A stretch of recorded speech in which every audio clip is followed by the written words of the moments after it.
برضو من حاجات مستحيل اودي ولادي التمرين من غيرها. عايزه اقول لكم ان تاني وتالت حاجه مهمين جدا جدا، وما تنسوش تعملوا سيف ولايك للفيديو ده، ويلا بينا تعالوا نشوف الحاجات.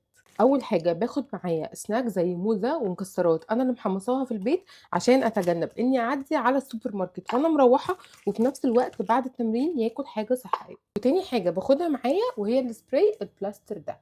طيب ليه يا ريم بلاستر سبراي؟ اولا لانه شفاف، ده شكله بعد ما بتحطيه اللمعه دي كده بيكفر الجرح فما يتعرضش انه يتلوث. والحاجه التانيه ان هو مش بيتشال، فما يقدرش فيروح يلعب براحته، مفيش حاجه هتتشال من على الجرح ولا توجعه ولا يجيلك بقى ويقول لك روحيني والحاجات دي. لو ولادك بيتمرنوا كوره او بيتمرنوا بوكس، وهو الايس ده، الايس ده يا جماعه بيقلل اي الم بتاع اي خبطه او كدمه او اي حاجه، فبرشه بساعتها ونكمل التمرين بتاعنا. فالشنطه الحاجات دي دايما في شنطتي، سواء في تمارين او في سفر، ما تستغنوش عنها.